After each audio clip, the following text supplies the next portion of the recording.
Pessoal, mais uma aula Ciências da Natureza, no 7º ano, Colégio Coração Imaculado de Maria, Sistema Coque. Nós vamos iniciar hoje no grupo 4, Progressões, capítulo 7, Organização Biológica. Módulo 28, 29, Característica dos seres vivos. O objetivo de aprendizagem da nossa aula hoje é reconhecer as relações de dependência dos seres vivos entre si e com o ambiente. Característica dos seres vivos. Durante séculos, cientistas realizaram o trabalho de identificar, descrever e classificar a grande variedade de espécies conhecida atualmente. Atualmente, o projeto Catálogo da Vida já enumerou cerca de 1,8 milhões de espécies. Calcula-se que menos de 1/5 da biota mundial tenha sido identificado. Então, grande parte desses seres não foram identificados, apenas 1/5 foi classificado e identificado aí.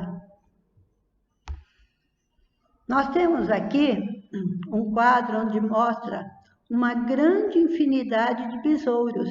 Esses besouros, ele tem tamanhos diversos, ele tem formas diversas. Então, parte deles já foram identificados, outros ainda não. Para documentar a biodiversidade, os cientistas buscaram identificar e nomear as espécies, agrupando-as em um sistema hierárquico, numa forma de classificação. Isto é, sistema organizado em níveis. Eles estão organizados de acordo com cada nível de cada um. É importante para a humanidade, pois conhecer a biodiversidade pode levar a novas formas de obter alimentos, medicamentos e outros recursos para sobrevivermos. Preservar a biodiversidade. Preservar a biodiversidade garante o equilíbrio da vida no planeta. Então, para que a gente garanta a nossa alimentação, os nossos medicamentos, nós temos que classificar, identificar cada espécie. Nós temos aqui uma figura onde mostramos aí um cenário do Brasil. O Brasil é um país tropical com grande variedade de organismos. Então, nós temos aqui as araras voando e nós também temos diversos ecossistemas diferentes. Então, portanto, nós temos uma biodiversidade muito grande e que essas espécies têm que ser identificadas e catalogadas. Diante da grande biodiversidade, existem os biólogos que vêm tentando responder, primeiro, o que é a vida. Segundo, o que todos os seres vivos têm em comum. O que eles têm de comum? O que é? Então, esses cientistas estão aí discutindo e perguntando sobre essas questões. Eles não chegaram a um consenso sobre as questões, mas desenvolveram ferramentas importantes para denominados níveis de organizações, que contribuem para a melhor compreensão do aspecto da vida. Então, o que seria isso? Eles encontraram formas de estar organizando essas espécies em níveis para poder classificá-los. Nós temos aqui agora esses níveis se organizam os seres vivos em uma escala hierárquica de dimensão como? Primeiro, nós temos aí que todo organismo é formado por uma partícula muito pequena chamada átomos, tá? O átomo é a partícula menor que forma toda a matéria. Toda a matéria é formada de átomos. Quando esses átomos se agrupam, se juntam, eles vão formar moléculas, como nós temos o exemplo da molécula da água, molécula do gás carbônico, e o nosso corpo tem todas essas substâncias aí incluídas nas nossas células. Juntando-se essas moléculas, elas vão formar organelas. Organelas são pequenos órgãos que vão formar, que vão estar dentro da célula realizando atividades como a respiração, a excreção, a digestão. A célula, ela é a menor unidade que forma cada ser vivo. Então, todo ser vivo, ele apresenta células. E as células, dentro dela, tem as organelas. Agora, juntando-se um conjunto de células, vai ter o tecido. Por exemplo, nós temos o tecido epitelial, o tecido que forma a nossa pele. Então, é um conjunto de células epiteliais que vai formar o tecido. Pode ser o tecido ósseo, pode ser o tecido cartilaginoso, pode ser o tecido sanguíneo, muscular. Então, e cada um é formado por um conjunto de células semelhantes. Os tecidos vão se juntar e vão formar órgãos. Então, órgãos é um conjunto de tecidos semelhantes que vai desenvolver uma função. Por exemplo, o coração, o pulmão, o intestino, isso são órgãos. Agora, um conjunto de órgãos, como coração, vasos sanguíneos, vai formar o sistema circulatório. Por exemplo, o estômago, o intestino, vai formar o sistema digestório. Nós temos o sistema nervoso, nós temos... Então, tudo isso vai formar, o conjunto desses órgãos vai formar sistemas. Agora, nós temos que o conjunto de todos os sistemas vai formar um organismo. Por exemplo, nós somos um organismo. E se nós somos um organismo, porque nós somos formados por um conjunto de sistemas. Aí nós temos que cada organismo desse daqui vai formar uma espécie.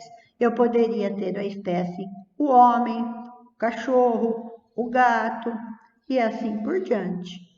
Cada espécie dessa vai se juntar, formando um conjunto, vai formar uma população. População de humanos, população de cães, população de gatos, população de insetos. Aí cada população, quando se reúne em um determinado lugar, juntando várias populações, eu vou formar uma comunidade. E o conjunto de comunidades vai formar o ecossistema. O ecossistema, junto, vai formar o bioma, que é a biosfera, que é o conjunto de todos os ecossistemas.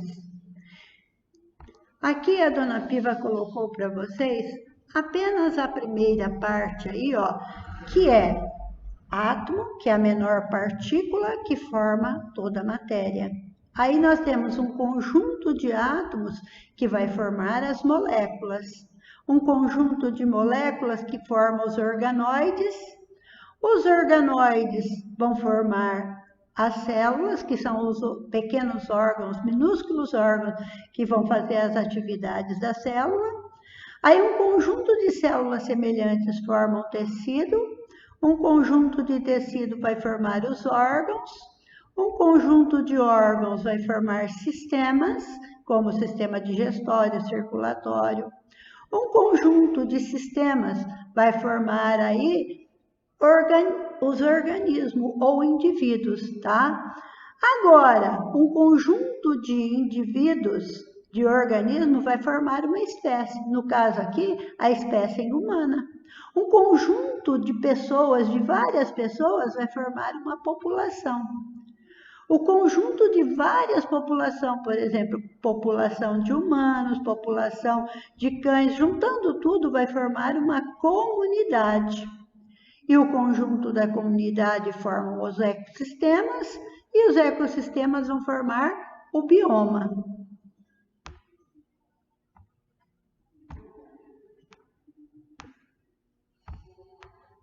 Nós vamos falar agora da composição química. Em termos químicos, os seres vivos são constituídos basicamente pelos mesmos elementos químicos. Gente, o principal elemento químico que forma um organismo é o carbono. O carbono ele está em toda quanto é composição de substâncias que está no organismo humano, não só em todos os seres vivos. O carbono, o hidrogênio, o oxigênio, o nitrogênio, o fósforo e o enxofre. Esses são elementos essenciais para que esteja dentro de um ser vivo. Ele faz parte. Então, toda substância orgânica, ele faz parte do organismo. Esses átomos são unidos por ligações que formam as moléculas, dando origem a substâncias orgânicas. Então, como nós já vimos, todo o organismo ele tem essas substâncias que provêm de um ser vivo.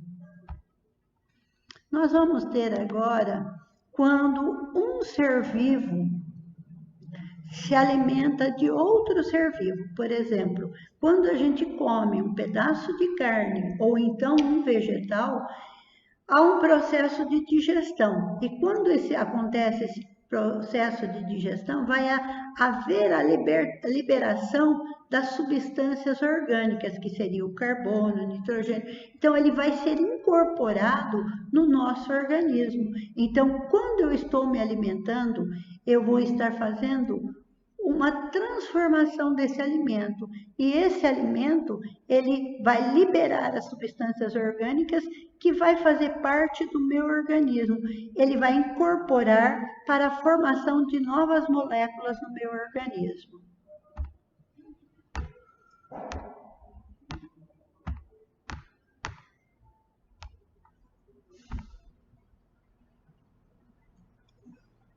Esse processo permite que ele cresça e se desenvolva e se reproduza. Por exemplo, quando a gente nasce, a gente é pequeno, a gente precisa crescer. E para isso, nós nos alimentamos. Nós comemos para poder fazer digestão e incorporar essas substâncias para que a gente cresça. Quando a gente cresce, a gente vai passar a reproduzir. Então, quando a gente vai reproduzir, a gente vai produzir outro ser semelhante a gente. Assim, os seres vivos fazem parte de uma grande rede trófica, quer dizer, de uma grande cadeia alimentar, cuja composição química é constituída desses elementos fundamentais. Quem são esses elementos fundamentais? O carbono, o nitrogênio, o hidrogênio e assim por diante. Organização celular. Como o organismo, como se forma, como que ela vai se organizar. Então, nós temos aí a primeira parte. Todo ser vivo, ele é formado pela unidade fundamental, que é a célula. Então, para ser um ser vivo, ele tem que ter célula.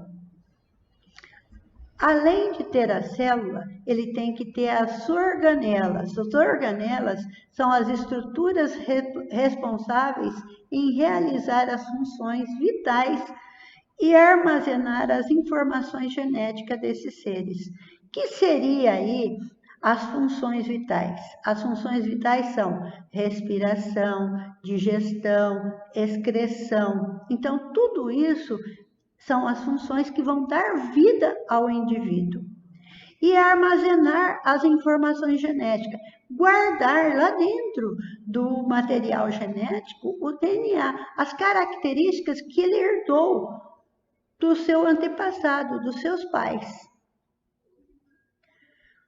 Tecido. O que vem a ser o tecido? Como a dona Piva já falou. Tecido é o conjunto de células que compartilham as mesmas características, que compartilham as características semelhantes. Órgãos. Os órgãos, ele é formado por um conjunto de tecidos semelhantes para realizar determinadas funções.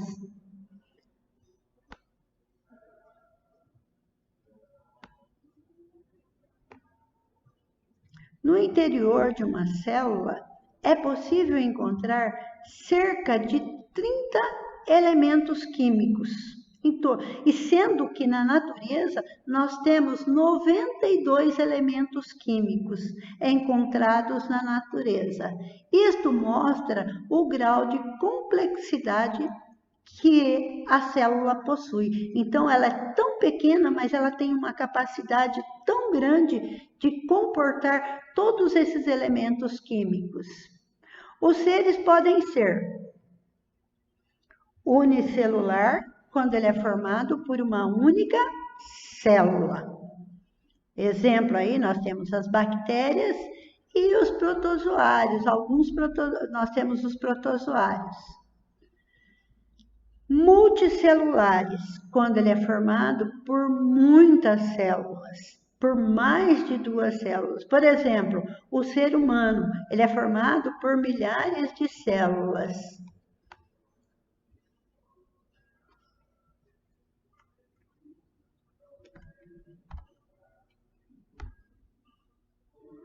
O único grupo não classificado dessa forma são os vírus. Os vírus, ele é uma classe à parte. Por quê? Porque o vírus, ele não possui célula. Ele é um ser acelulado. Ele só passa a ter vida a hora que ele entra em uma outra célula de um outro ser vivo. Aí ele tem a capacidade de reproduzir. Então, quando ele reproduz, ele passa a ter vida. Fora disso, ele não tem vida. Ele é apenas um ser inerte. E para muitos cientistas, eles não acreditam que o vírus seja um ser vivo. E para alguns, já como ele tem a capacidade de reproduzir, eles acham que ele tem capacidade de vida. Ele é um ser vivo.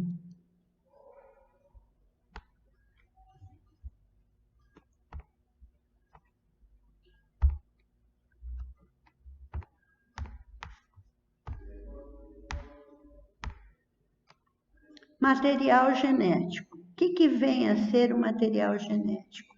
Cada um de nós, quando nós nascemos, nós herdamos de nossos pais as características. E essas características são o material genético que vai estar lá no núcleo de cada célula. Então, lá, seres procariontes. O que são os seres procariontes? Os seres procariontes são seres muito simples, onde o material genético ele vai ser encontrado em uma parte da célula sem envoltório. Por exemplo, a bactéria. A bactéria, todo o material genético dele está espalhado no citoplasma. Ele não é separado por uma membrana. Já os seres eucariontes são seres onde a célula é mais complexa. O material genético fica dentro de um envoltório formado pelo núcleo.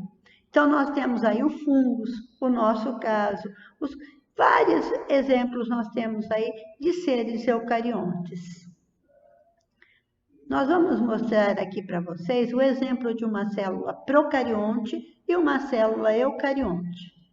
Aqui, a célula procarionte, a célula de uma bactéria, nós temos aqui. Essa parte aqui, azulzinha, roxinha aqui, é o material nuclear, é onde está o DNA dessa célula. Só que ele está espalhado aqui no citoplasma. Então, eu tenho o citoplasma aqui, então essa célula tem o material. Ele não é delimitado por uma membrana, ele fica aqui espalhado.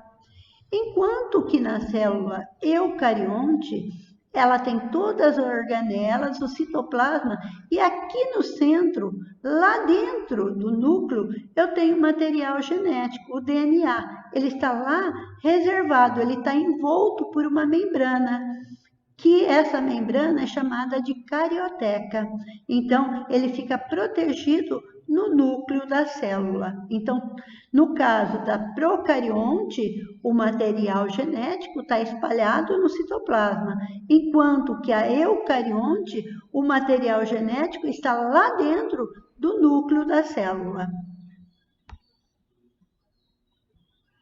Metabolismo. O que seria o metabolismo? O metabolismo é toda a transformação do alimento que é sofrido aí pelo organismo. Então, lá, os organismos precisam de energia. Vamos supor, para poder realizar trabalho, nós precisamos de energia. Então, logo de manhã, nós tomamos café, nós comemos algum alimento para nos fornecer energia. Só que essa energia provém dos alimentos que eu me alimentei. E para isso, esses alimentos vão sofrer o metabolismo.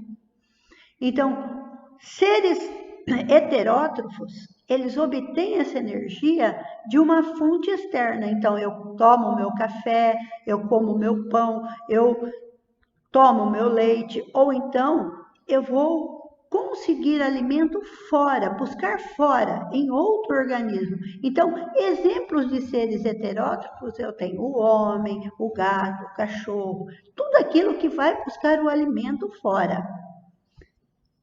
Já os seres autótrofos são aqueles que conseguem, que têm a capacidade de produzir o seu próprio alimento. Ele vai produzir, ele vai através da fotossíntese. Nós temos o exemplo, os vegetais, as algas, que eles são seres que praticam, que realizam a fotossíntese. São seres fotossintetizantes ou quimiosintetizantes. Metabolismo.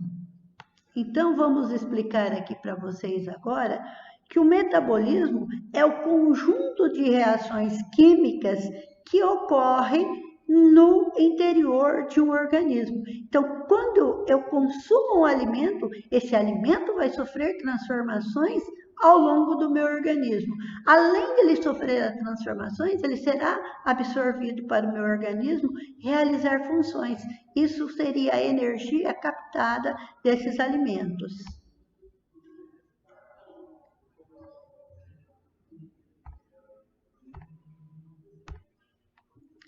Nós temos aí a capacidade de resposta aos estímulos.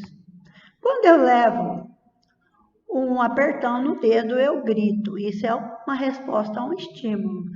Quando eu vejo alguma coisa assombradora, eu tenho medo. Então, isso é uma resposta ao estímulo. Então, são várias as respostas aos estímulos.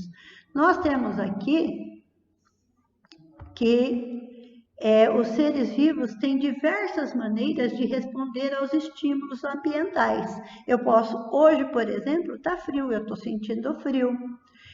Eu posso estar com calor, isso é uma resposta a um estímulo ambiental, possibilitando as adaptações a diversas situações e a perpetuação de sua espécie.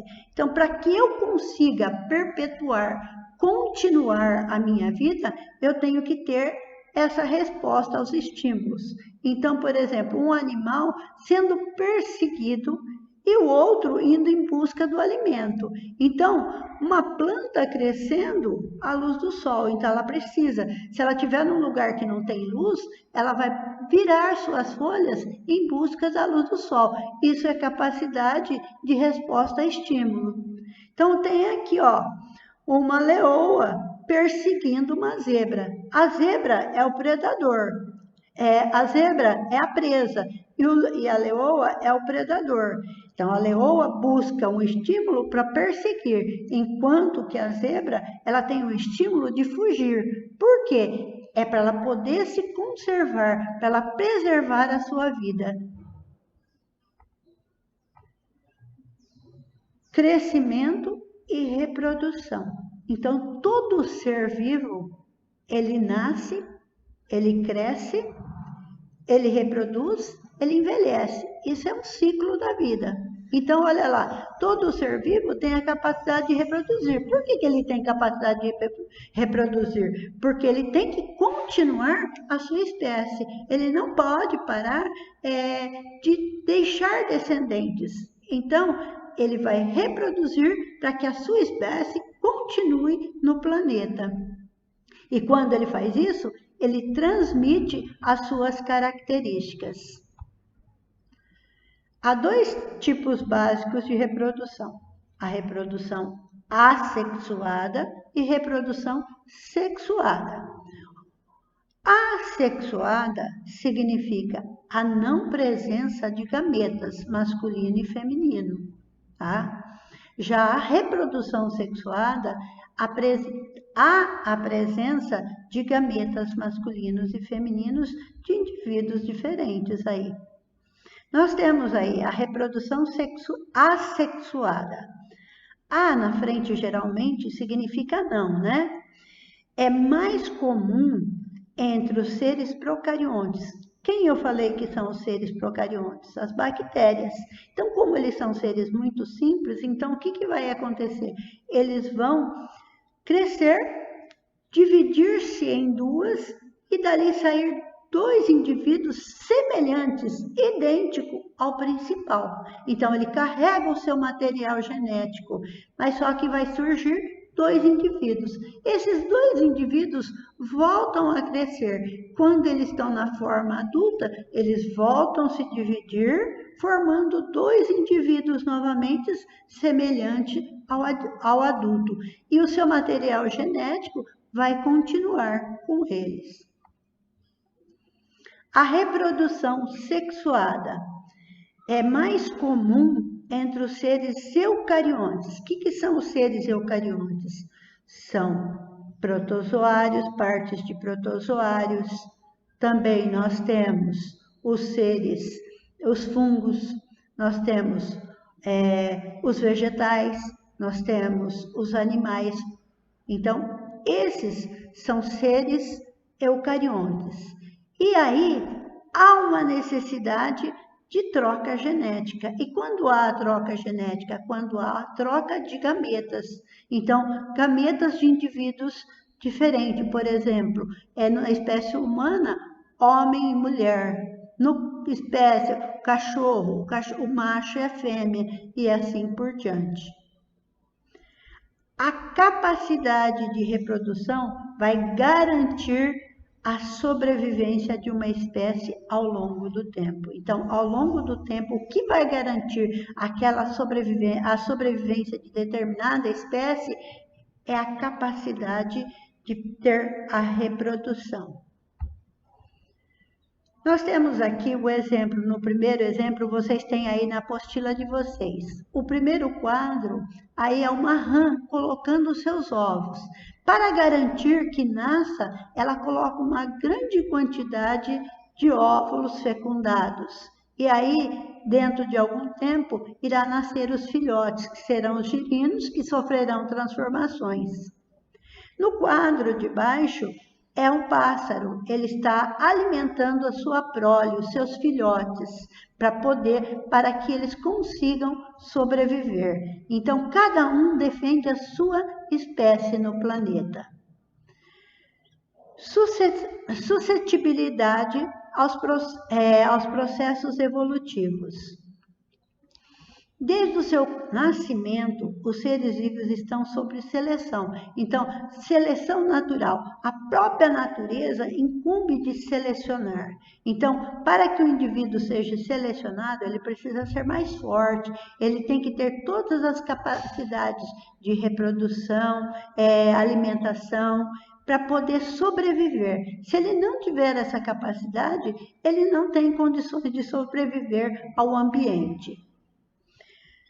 Apesar da grande biodiversidade atual, o número de espécies extintas é maior que as espécies viventes. Então, muitas já desapareceram. Então, o que nós temos é apenas uma parte daquilo que já existiu. Pessoal, nós vamos agora falar sobre quais são as nossas atividades para a próxima aula. Para a próxima aula aí, que vai ser aula ao vivo, eu preciso que vocês façam os exercícios de aplicação 1, 2, 3, 4 e 5, da página 138. Então, levando para a aula pronto para a gente estar resolvendo. A tarefa vai ser, toda a tarefa eu vou cobrar na sexta-feira. Então, portanto, na sexta-feira vocês vão me enviar as tarefas, os exercícios propostos, 6, 7 e 8, da página 138 e 139. O para conferir também 1 e 2, da página 142. Pessoal, não esquecendo que a tarefa é para sexta-feira próxima. Obrigado, professora Piva. Até a próxima.